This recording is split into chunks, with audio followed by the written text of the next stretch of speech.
सॼी सिंध जियां राधण में भी मासूम प्रिया कुमारी जी आज़ादी लाइ सिंध शहरी इतिहाद जस्कम जीअं सिंध मोहाज़ STP हिंदू बिरादरी ऐं सियासी समाजी धुरियुनि पारां एडवोकेट एजाज़ अली जानवरी, राजा गज़नफ़ झत्याल, हरीश कुमार, फ़क़ीर साबिर हुसैन राधण, अली शेर जुणेजो, माणक लाल, नादिर सोलंगी जी अॻुवाणी में सिवाणी चौंक खां हुसैनी चौंक ताईं हथनि में प्ले कार्ड खणी सख़्तु एहतजाज कंदे चयो त 2 साल अॻु मुहर्रमुल हराम आशूरनि जी ॾियारे में मासूम प्रिया कुमारी सबील हलाईंदे अगवा थी वई। उन वक़्त बि सिंध में PP जी हुकूमत हुई ऐं अॼु बि PP जी हुकूमत आहे ऐं अक़लियती अॻवान मरकज़ी तोड़े सिंध में PP जा काफ़ी अक़लियती वज़ीर आहिनि।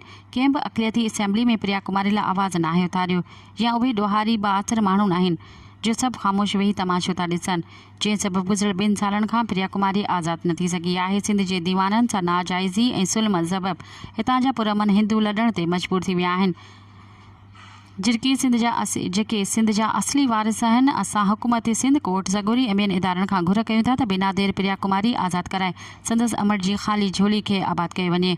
इन मौक़े ते साईं ज़ाहिद सुमरो, सिकंदर जामरी, साईं अली अहमद लाकिर, अली गोहर साहड़, हैदर रिंद, मामा नज़ीर बिरोही, अशोक कुमार, विजय कुमार, अरुण कुमार, रवि कुमार, चंद्र कुमार समेत बिरादरी, दीवान बिरादरी ऐं शहरीन एहतजाज कंदे रहिया।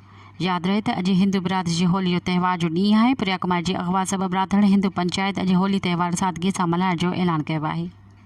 मज़ीद ख़बरनि ऐं तफ़सीलात लाइ विज़िट कयो असांजी वेबसाइट www.awamiNewsHD.com ऐं ॾिसंदा रहो अवामी न्यूज़ HD।